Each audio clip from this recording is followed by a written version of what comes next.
दोस्तों, हमारी आज की कहानी एक ऐसी बहादुर माँ की है जिसकी 10 साल की बेटी का रिश्ता 60 साल के बुजुर्ग आदमी से तय कर दिया जाता है। ऐसे में माँ अपनी बेटी को बचाने के लिए समाज की सभी रीति रिवाजों को किनारे रखकर वो कदम उठाती है जिसकी हिम्मत ना तो आज तक किसी ने कभी की थी। अब ये देखना बेहद दिलचस्प होगा कि आखिर वो महिला अपने इरादों में कामयाब होती है या फिर उसका भी वही हाल होता है जो बाकियों का हुआ। तो कहानी की शुरुआत पाकिस्तान के दूर दराज पहाड़ी इलाके में मौजूद मरगल्ला हिल से होती है, जहां आज भी कुछ ट्राइब रहा करती है और उन्हीं में से एक परिवार था दौलत खान का, जो कि उस कबीले का सरदार भी होता है। दौलत खान देखने में जितना उम्र दराज था, उसकी पत्नी राखी उम्र में बिल्कुल उससे आधी, क्योंकि राखी की शादी दौलत खान से महज 15 साल की उम्र में करवा दी गई। जिस उम्र में लड़कियां पढ़ लिख कर डॉक्टर इंजीनियर बनने का सपना देखती हैं, उस उम्र में राखी के लिए डोली सजा दी गई जिसका मलाल आज तक उसे है। हैरानी की बात तो ये है कि दौलत खान से शादी करने के बाद राखी पूरी तरीके से यहाँ कैद हो गई। उसका पूरा परिवार लाहौर का रहने वाला है, जिनसे मिलना तो छोड़िए, शादी के बाद उसने उनसे कभी बात तक नहीं की। फिर यूं कहें कि दौलत खान था जिसने कभी उसे घर से बाहर निकलने ही नहीं दिया। वल इन दोनों की एक 10 साल की छोटी बेटी भी होती है जिसका नाम है ज़ैनब। बिल्कुल मिलनसार हंसमुख ज़ैनब अपनी माँ से बहुत प्यार करती है। वो पढ़ लिख कर जिंदगी में कुछ करना चाहती है और यही उसकी माँ हमेशा उसे सिखाती भी है। अब माँ राखी कभी नहीं चाहती जो कुछ भी उसके साथ हुआ वो सब कुछ उसकी बेटी पर बीते। एक रोज ज़ैनब जब अपनी दोस्त रज्जो के साथ घर के बाहर खेल खेल में एक छोटा सा घर बना रही होती है, तभी उससे कहती है कि देखना एक दिन मैं अपना खुद का घर बनाऊंगी। अब रज्जो उसे बोली कि इसके लिए तो तुम्हें शादी करनी पड़ेगी, क्योंकि शादी के बिना लड़कियां अपना घर कहाँ मिलता है। राखी उसकी बातें सुनकर थोड़ा हैरान हो जाती है और कहती है कि क्या घर बनाने के लिए शादी करना जरूरी है? तो रज्जो बोली और क्या, तभी तो तुम्हारे पिता तुम्हें बाहर नहीं जाने देते और शादी से जुड़ी कई बातें बताती है, लेकिन इस चीज का वादा भी लेती है कि ये बात तुम किसी को नहीं बताओगी। वहीं दूसरी तरफ आज घर पर दौलत खान से मिलने के लिए शहबाज आता है, जो कि उसी के कबीले का सदस्य है जिसका मुखिया दौलत खान है। दरअसल दौलत अपने कबीले के लोगों से थोड़ा दूर यहाँ पहाड़ों पर आकर रहता है, क्योंकि उसके दूसरे कबीले के सरदार टोरगुल से काफी समय से झगड़ा चल रहा है, जिसकी वजह से उन लोगों के कई लोग मारे भी जा चुके हैं और ये मामला हल होने का नाम नहीं ले रहा है। मगर वो किसी भी तरीके से इस लड़ाई को जड़ से खत्म करना चाहता है और शहबाज इसमें उसकी ढाल बनता है। शहबाज उसे बताता है कि टोरगुल बहुत ही पावरफुल है, गांव के चप्पे चप्पे पर उसने लोग बसे हुए हैं, हर तरफ भारी सिक्योरिटी में,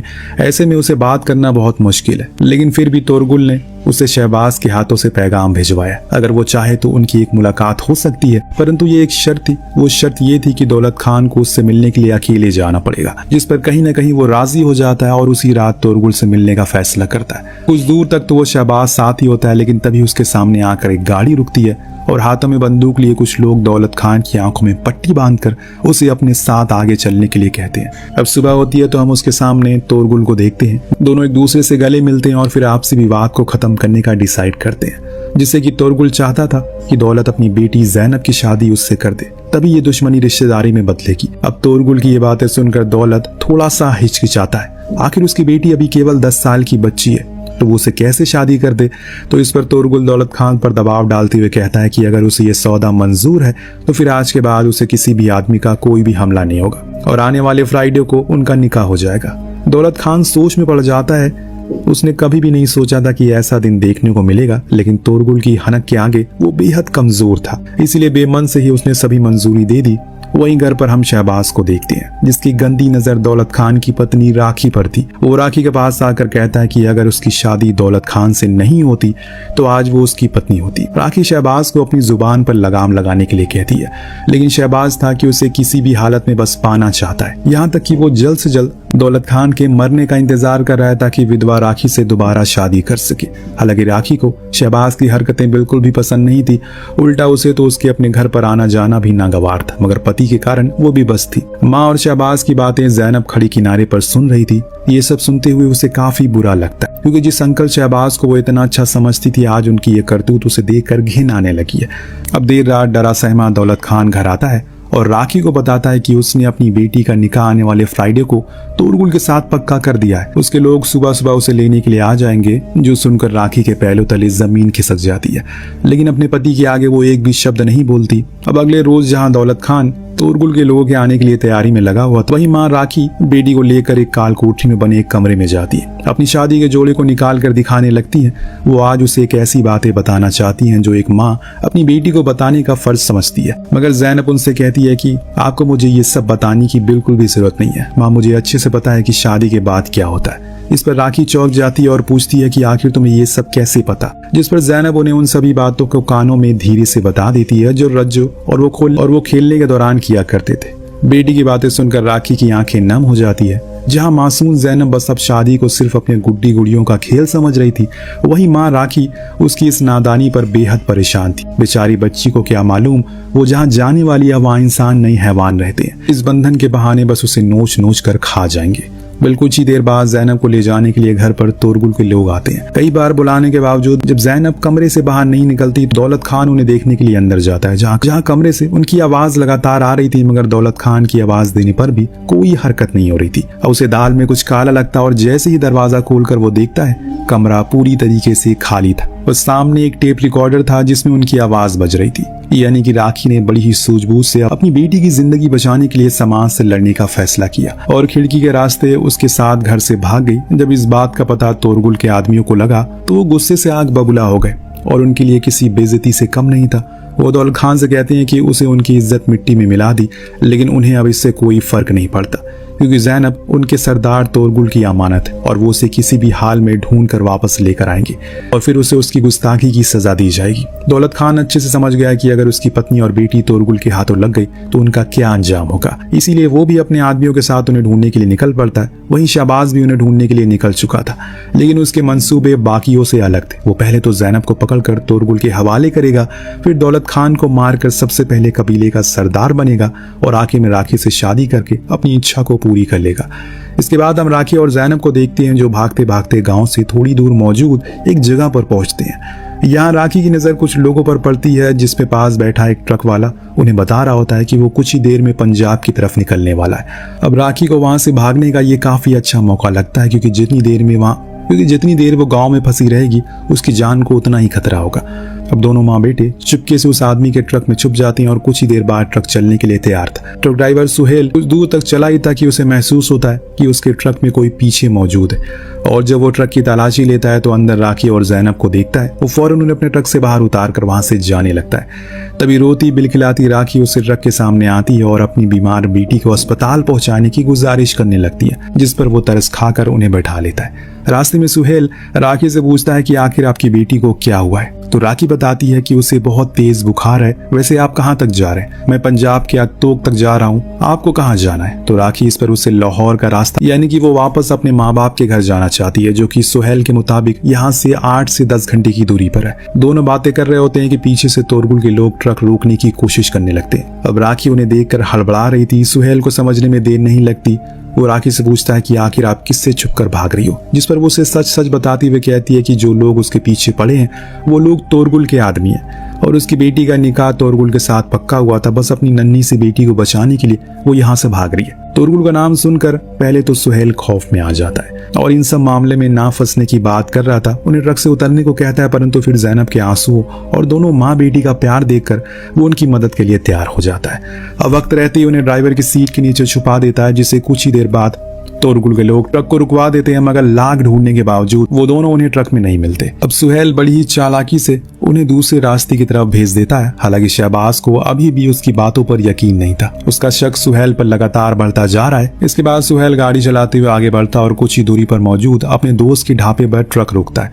इस ढाबे का नाम बहराम रेस्टोरेंट था। वो राखी और ज़ैनब को ट्रक में ही छुपने को बोलकर अपने दोस्त रहीम से मिलने के लिए नीचे उतरता है, जहां सभी तरफ दोनों माँ बेटी के लापता होने की खबर चर्चा बनी हुई थी। हर किसी की जुबान पर उन्हीं के किस्से थे।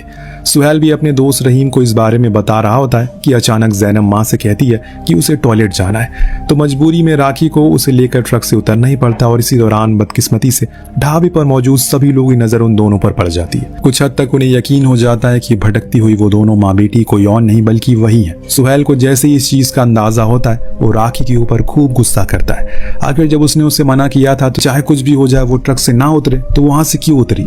अब तो उसकी मौजूदगी की खबर तोरगुल तक पहुंच गई होगी और उसका ये डर सच भी साबित होता है। जब हम ढाबे पर बैठे एक आदमी को तोरगुल से बात करते हुए सुनते हैं, वो उसे सब कुछ बता रहा था। जहाँ एक तरफ सुहेल की ट्रक की रफ्तार अब तेज हो चुकी है तो वहीं दूसरी तरफ गोरजंग अपने आदमियों के साथ ढाबे पर पहुंचता है और रहीम से सुहेल के बारे में पूछने लगता है। रहीम उसे झूठ कहता है कि उसके दोस्त सुहेल तो यहाँ से 5-6 महीने तक नहीं आए, दोनों एक दूसरे से लंबे अरसे तक नहीं मिले। फिर बस क्या था, गोरजंग को रहीम का ये झूठ रास नहीं आता और वो फौरन उसे वहीं पर गोली मार देता है। वहीं शहबाज को लगने लगा था कि जरूर राखी को उसे ट्रक ड्राइवर के साथ कुछ चक्कर चल रहा है। वो दोनों यहाँ से एक प्लानिंग के साथ भागे और यही बात वो सरदार दौलत खान को भी बताता है, जिस पर दौलत खान उससे कहता है कि चाहे कुछ भी हो जाए मुझे अब अपनी पत्नी से कोई भी लेना देना नहीं है, बस तुम मेरी बेटी को वापस लेकर आ जाओ। दूसरी तरफ गोरजंग अपने कुछ साथियों की मदद से तोरगुल को मारने का आदेश दे दिया था, यानी कि अब वो कबीले का सरदार हो चुका है। इसीलिए दोनों माँ बेटी को ढूंढने के बजाय वो अपने लोगों के पास वापस जाना ज्यादा बेहतर समझता है और शहबाज को अकेले जाने को कहता है। कोई भी रास्ता ना बचने पर शहबाज अकेले उन्हें ढूंढने के लिए निकल पड़ता है, क्योंकि राखी ही तो उसकी आखिरी जिद थी जिसे वो किसी भी हालत में पाना चाहता है। वही रास्ते में कई घंटे की चलने की वजह से अचानक सुहेल का ट्रक बंद पड़ जाता है। वो जैसे ही नीचे उतरता है, अपने पीछे तेज रफ्तार में आते हुए शहबाज की गाड़ी को देखता है तो ट्रक से बंदूक निकालकर सीधे उस पर निशाना साध देता है, जिस पर शहबाज की गाड़ी का वहीं एक्सीडेंट हो जाता है और सुहेल उन लोगों को लेकर पैदल ही वहां से निकल पड़ता है। अब रात में हम तीनों को एक साथ देखते हैं, जहां जैनब थकान की वजह से सो चुकी थी। राखी सामने बैठे सुहेल को काफी गौर से देख रही थी। उसने मन में एक सवाल अभी तक परेशान कर रहा है कि एक ट्रक ड्राइवर के पास बंदूक कैसे आई। तो वो उससे पूछती है कि आखिर तुम कौन हो। सुहेल उसे बताता है कि वो अनाथ है, वो अभी मुजाहिदीन बनना चाहता था। उसने उसकी ट्रेनिंग भी ली थी और वो उसमें 5 साल भी रहा, लेकिन तभी उसकी जिंदगी में एक लड़की ने दस्तक दी जिससे वो बेहद प्यार करने लगा और उसने सभी बुरे रास्तों को छोड़ दिया। लेकिन बदकिस्मती से कुछ दिन बाद एक लंबी बीमारी के चलते उसकी मौत हो जाती है। लेकिन आज भी वो सुहेल के जहन में थी, इसीलिए तब से लेकर आज तक बस उसी की याद में वो ट्रक चलाकर अपनी जिंदगी काट रहा है। सुहेल के दर्द भरी कहानी को सुनकर राखी को काफी बुरा लगता है, जिसके बाद राखी भी उसे अपने अब तक की सारी कहानी बताती है कि कैसे उसके पिता ने उसका असली नाम अल्लाह राखी रखा था और 15 साल की उम्र में ही उसकी शादी अपने 3 गुना बुजुर्ग आदमी से करा दी और उसके बाद ना ही अपने उसने पिता का चेहरा देखा और ना ही माँ का। वो चाहकर भी अपनी माँ के पास वापस नहीं जा पाई। बेचारी राखी की कहानी को सुनकर सुहेल को उस पर थोड़ी हमदर्दी होने लगती है। ऐसा लग रहा था कि मानो वो दोनों उसके अपने हों। वहीं राखी को अपने सुहेल पर विश्वास हो गया था। उसे महसूस होता है कि सुहेल एक नेक इंसान दिल है। सुबह होते ही वो उन्हें अपने दोस्त जिशान के घर पहुंचता है ताकि उन्हें कोई भी ढूंढ ना पाए और जितनी दिन चाहे वो यहाँ पर छुप कर रह सकती है। अब धीरे धीरे जैनब और सुहेल की अच्छी दोस्ती हो जाती है। वो दिन भर साथ में खेलती है और खूब मस्ती करती है, परंतु कहीं न कहीं राखी को ये सब खटक रहा था। वो अच्छे से जानती थी कि कुछ ही दिनों में उसे वहां से जाना पड़ेगा। ऐसे में सुहेल से हद से ज्यादा लगाव रखना सही नहीं होगा। राखी कुछ ही दिनों बाद अपनी माँ को फोन लगाती है। इतने सालों बाद अपनी बेटी की आवाज को सुनकर माँ की आंखों में आंसू आ जाते हैं। वो बेटी को बताती है कि कुछ लोग उसे ढूंढते ढूंढते उनके पास आए थे, इसीलिए उसका यहाँ पर आना बिल्कुल ठीक नहीं है। मगर न जाने क्यों राखी अपनी माँ से मिलने के लिए बेकरार थी। ऐसे में वो उसे घर से कहीं दूर बाहर मिलने के लिए बुलाती है। राखी ये बात सुहेल से भी बताती है, लेकिन सुहेल को उसका ये फैसला बिल्कुल भी सही न लगता और तो और कहीं ना कहीं अब उसे खोने का डर सताने लगा है। इसीलिए लाहौर जाने की लाख बार मना करने के बावजूद परंतु राखी अब उसका एहसान नहीं लेना चाहती। जैनब को भी घर की याद आ रही है, जिस पर सुहेल उसे समझाने की कोशिश करता है कि वो उसकी जान को खतरा हो सकता है और आखिर यहाँ उसे क्या दिक्कत है। वो उसका ख्याल तो रख ही रहा है, पर राखी को अब इस तरह और छुप कर नहीं रहना। ऊपर से सुहेल भी उनकी वजह से काफी परेशानियों का सामना कर रहा है, इसीलिए अपने हाथों से एक कंगन निकाल कर उसे एहसान के बदले देती है, जो देखकर सुहेल को काफी बुरा लगता है। उसने उन लोगों की मदद किसी लालच में आकर तो नहीं की, तो फिर आखिर उसकी कीमत एक कंगन से कैसे तोला जा सकता है। वो राखी को उसका कंगन वापस लौटा कर कल सुबह लाहौर ले जाने के लिए तैयार हो जाता है। सुबह ही वो जिशान की गाड़ी लाहौर के लिए निकल पड़ता है। उन्हें पहुंचते पहुंचते शाम हो जाती है और सामने मेला लगा हुआ था और बेइंतहा भीड़ भी थी।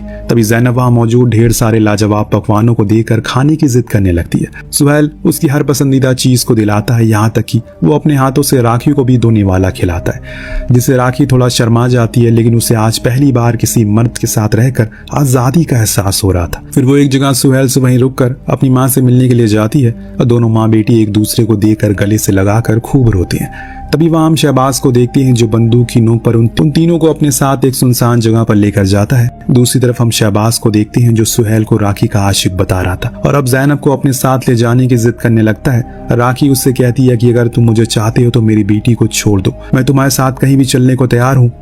लेकिन शहबाज को अब राखी पर कोई भी दिलचस्पी नहीं रहेगी। तभी उसे रोकने वहां सुहेल आ जाता है और उन दोनों को काफी देर तक लड़ाई होती है, जिसमें गलती से दोनों की बंदूक चलती है और फिर एक गोली आकर शहबाज को लगती है, जिससे मौके पर ही उसकी मौत हो जाती है। लेकिन दूसरी गोली बदकिस्मती से राखी को लग जाती है और राखी वहीं गिर पड़ती है। अब हम सुहेल को उसे अस्पताल ले जाते हुए देखती हैं। बेटी जैनब माँ की ऐसी हालत को देखकर काफी मायूस थी। पीछे से गाड़ी चला रहा सुहेल पूरे रास्ते उसे अपनी आंखें खोलने के लिए कह रहा था, लेकिन शायद राखी का किस्मत में कुछ और ही लिखा था। एक लड़की जो अपनी जिंदगी में कुछ कर सकती है, वो समाज की बंदिशों में दबकर बंद कर रह गई। मगर फिर भी उसने हार नहीं मानी और अपनी बेटी के नए जीवन के लिए लड़ाई लड़ी, जिससे कि उसकी अंत में जीत तो हुई, लेकिन बहुत ही दर्दनाक। और इसी के साथ ये कहानी यही खत्म हो जाती है। आपको कहानी कैसी लगी हमें कमेंट करके जरूर बताएगा। मिलते हैं अगली वीडियो में। Thank you so much watching.